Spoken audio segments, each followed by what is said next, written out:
Right, and I'm recording now? I'm recording now. Okay, so we're ready to go. So let me start this. That's probably a good volume. And then we go here, we get this going. And we get this going. Oh, I remember this music. I really like this. Okay, so, it's standard Decemberween procedure that the engine of capitalism forces upon us the obligation of spending our resources on flagrant indulgences. It's always framed as a good thing because the obligation is received in the form of gifts. And who doesn't love giving and receiving wonderful little things from the important people in our lives? And yet, it still is an obligation foisted upon us, and so it is that Decemberween is a rich man's game. But I am not rich, I am not a man, and I am sure as hell not a gamer. So instead of buying into capitalism's greatest conspiracy, the gifts I want to share with you, the audience, this year are going to transcend the rigid traditions of consumerism and will, I hope, be gifts that will give you all something to think about, something to feel in your inside parts, and maybe, just maybe, you might even learn something about yourself. That's right, it's the Decemberween of personal growth here on Maly's Monster Movie Monday, and it's time to open, for the 4th time, the very first Decemberween present. Alright, here we go. So, the way I'm gonna have to do this is we're gonna have to take your present today, and we're gonna have to stretch it real big. We gotta get it to mega size. And then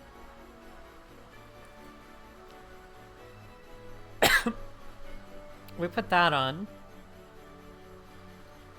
And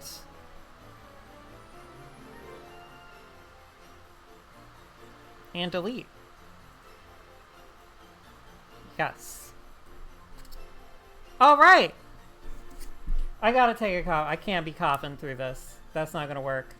So.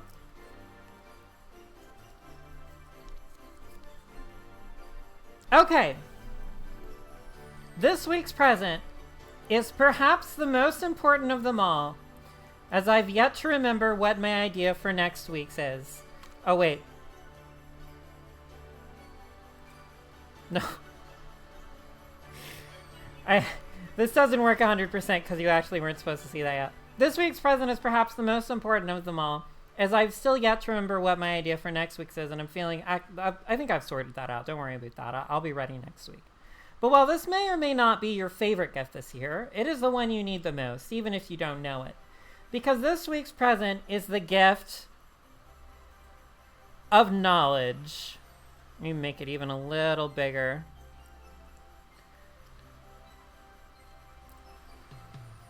Yeah, that's nice. It's the gift of knowledge.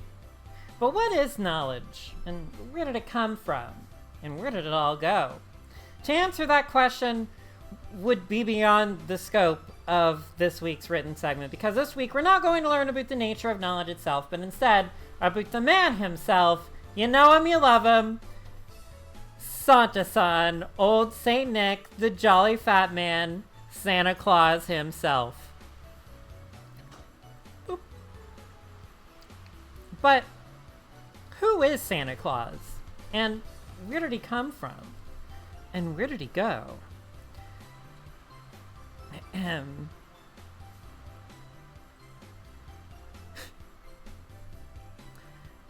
answer that question, we'll have to go back 66 million years, all the way back to the beginning. Back then, there were no telephone wires or Nintendo tapes, none of your little sister's small horse effigies, or your mother's household gods, back before even your grandmother was born, and yes, even older than your dad. The story of Santa Claus begins during the age of reptiles, a time known to scientists as the Mesozoic era. And specifically, the Cretaceous period. And even more specifically, the Late Cretaceous period. And even more specifically, the Maastrichtian Age. It was during this time that an insane sorceress from another dimension, Vertigo, crossed over into our own after attaining God from the... It's Christmas. Listen, it's Christmas. After obtaining godhood from the Gaia power of the Earth in her home dimension, a world where the end-Triassic extinction never happened and dinosaurs coexisted with heavily derived poposaurs. Vertigo was one of these, a hyper-intelligent descendant of the animal form of our timeline called Iphigia. Vertigo had become one of the great dino gods of her realm, but wasn't satisfied with one dimension, and her desire to conquer brought her to this realm. However, she was followed by the Archmage Balsaphus, her arch-nemesis, who sought to put an end to her terror. Knowing that all the gods of Earth were connected to each other in a carefully maintained balance, all it would take is to seal away only one of the gods to defeat all of them.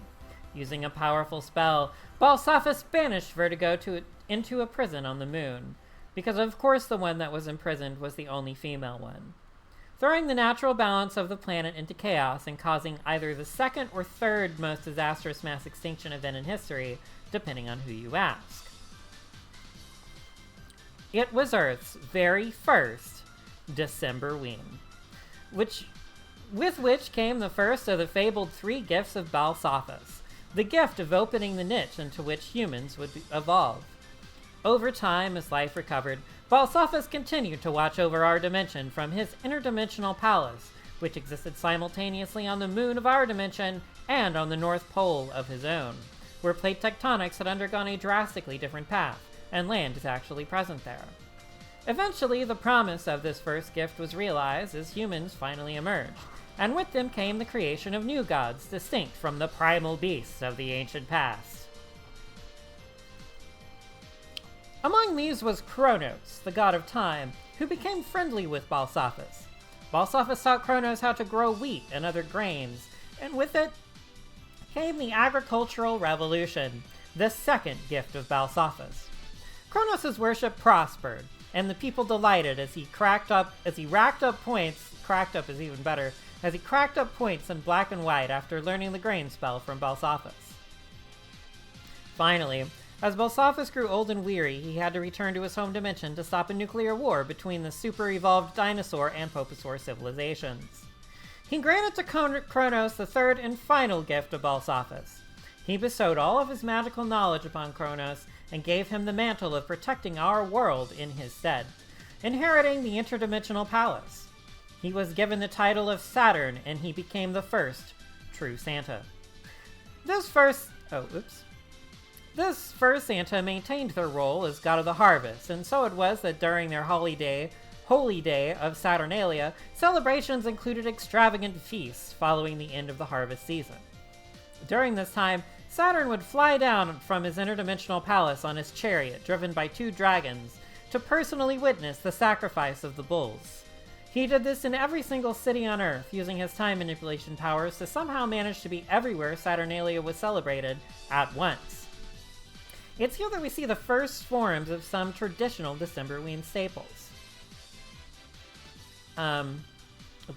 Such as the original Santa hats, the gift-giving obligations, and the time-honored tradition of getting drunk to avoid responsibilities.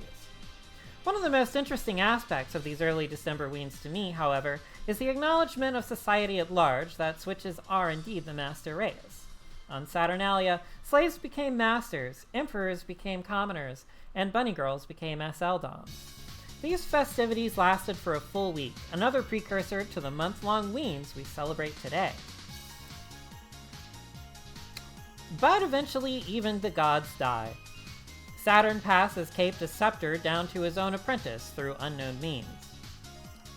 Of the second Saturn, often simply referred to by historians as the disciple of Kronos, little is known. We don't know his true name, as he was only ever referred to in scriptures as Father Christmas. This was back during fantasy times when there were elves and stuff, and goblins, that sort of thing.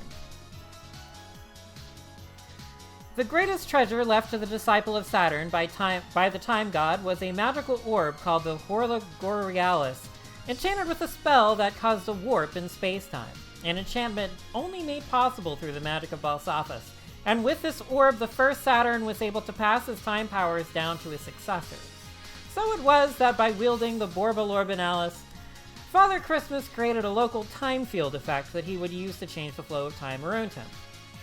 It is believed that Father Christmas was the first Santa to begin the practice of giving gifts to children up for Decemberween, but most researchers agree that this was only a local tradition, and some debate whether he was even directly involved at all. Father Christmas had a son, sometimes called the Dark Saturn, sometimes called Bootleg Captain Sparrow, who stole the Orba Lorbichalis to gain the powers for himself, nearly killing Father Christmas.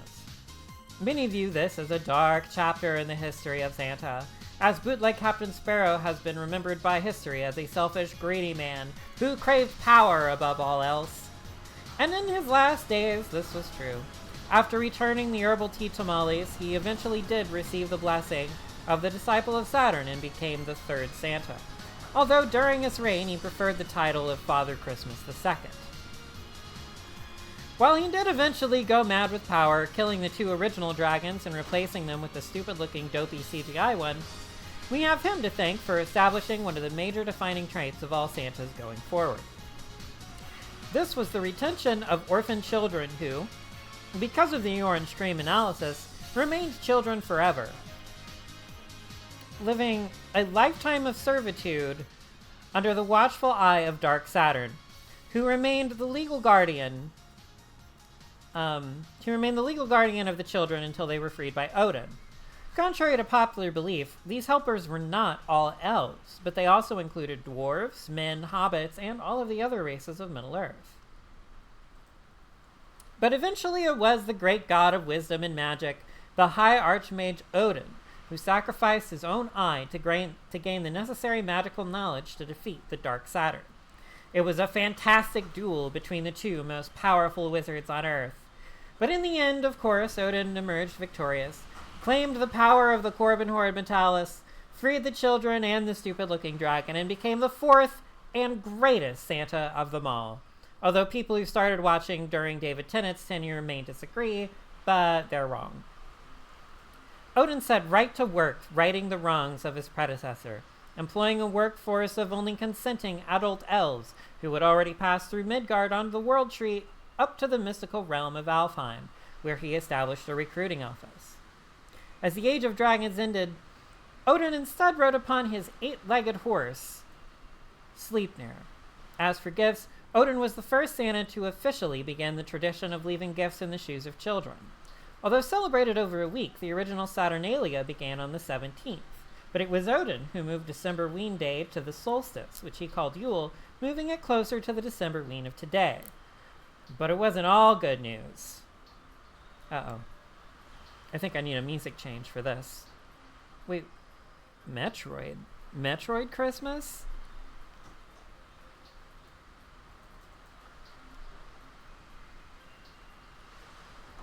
I don't know the name of it, but I know what to find. I know what to look for.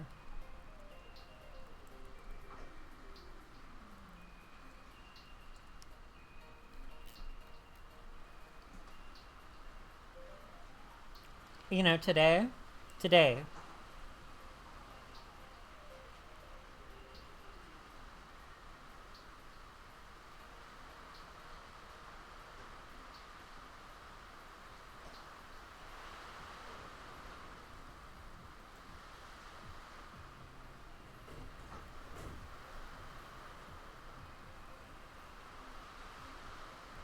please. Is it this?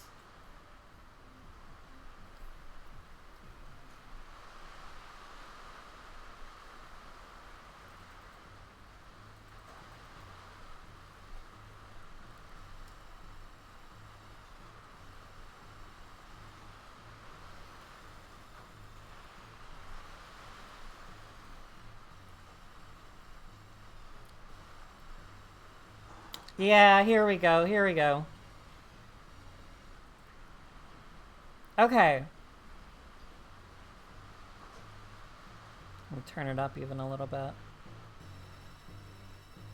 Even a little bit more. Well, not that much. Okay, we're back to it. Had to do a little improvisational fixing there, but we're back. Okay, so.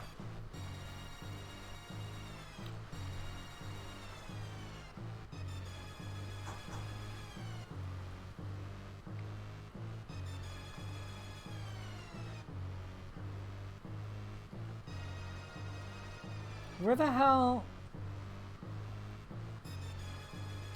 Okay, here I am. But it wasn't all good news. With his last breath, the dark Saturn cursed Odin with his shadow magic. How long are 15? Cursed Odin with his shadow magic, plunging the world into darkness and allowing demons and other monsters to stalk the world and prey on the innocent.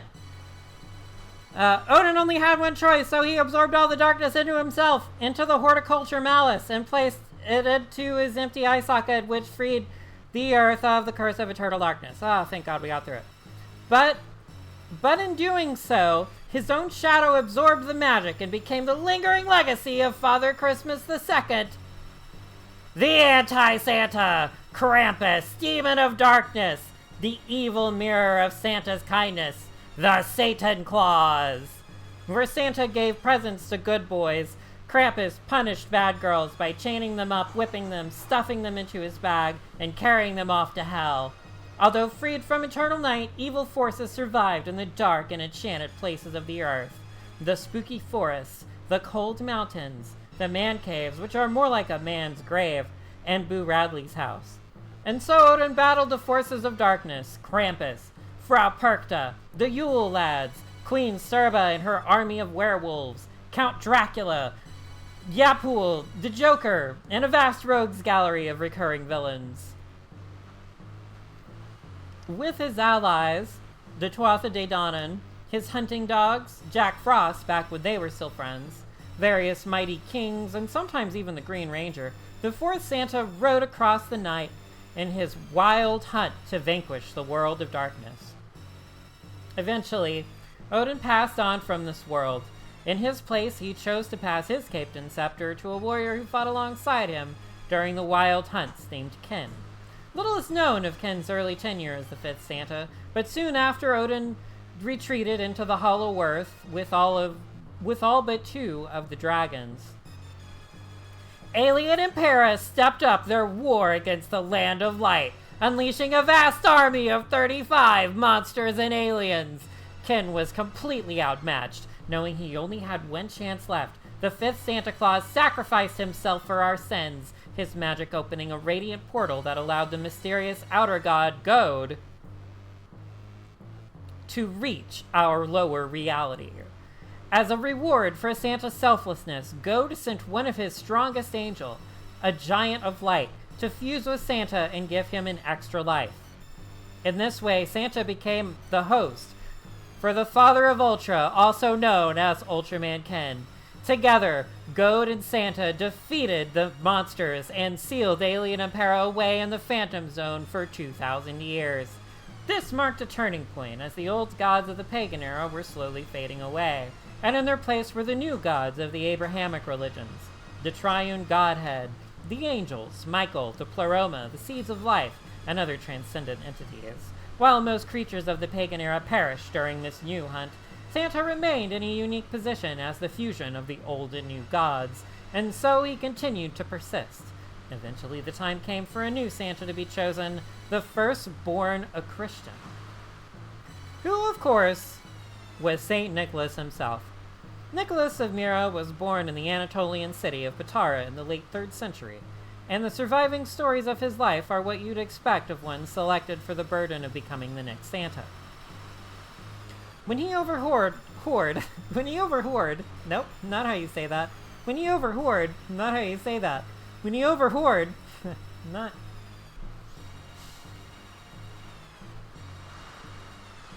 how you say that. Okay. When he overhoard, god damn it. Fuck it. That's what it is now. When he overheard a poor man bemoaning that he was unable to pay for his daughter's dowries, and was afraid they'd have to turn to prostitution, he tossed 3 bags of gold in through the window at night, landing in the girls' pumps.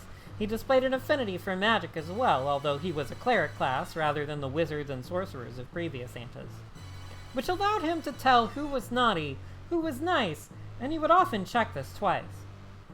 In one instance, he determined that 3 people set to be executed were innocent and freed them, and then made the corrupt judge responsible for faking the evidence pay for his crimes by giving him to Krampus.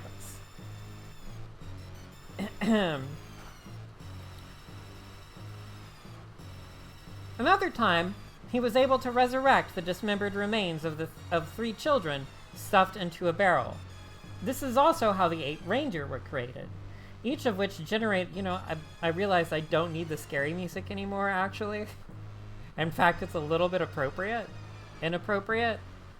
I think where is, Freeze Easy Peak. I think we need to go back. I don't think we needed to keep the Mother Brain music quite that long.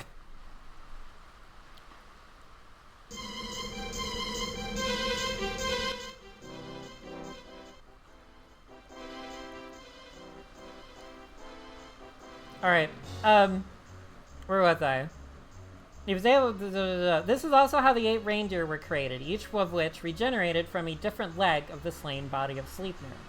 Nicholas died on December 6 of 343 AD, and was subsequently given saint status by the church. While church tradition tells of him rising from the grave as a result of being possessed by the Holy Spirit, in truth, it was because he was bitten by the 5th Santa, Ultraman Ken, and so was thereafter cursed to become a Santa himself every Decemberween. By transmitting the Santa virus, or S-virus as it was later classified by the Umbrella Corporation, Santaman Ken enabled the creation of multiple Santas able to operate at one time. Because of this, St. Nicholas moved to Spain and then Lapland, establishing Santa colleges where worthy vessels could train in the hopes of one day becoming the Elder Santa. What isn't widely known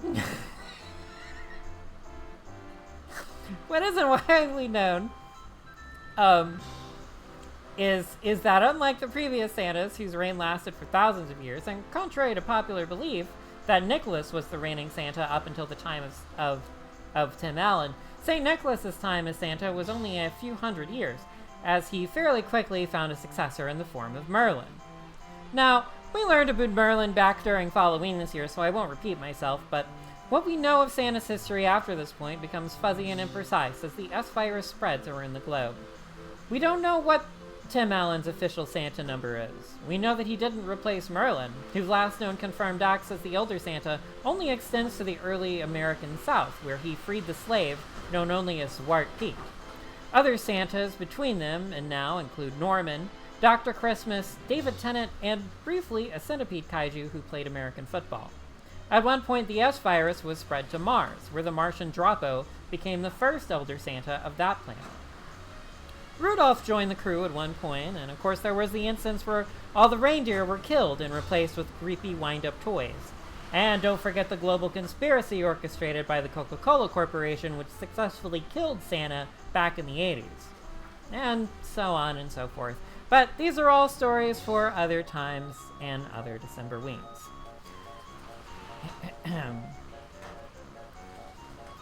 Thank you for coming to my TED Talk. And so that's your present for this year.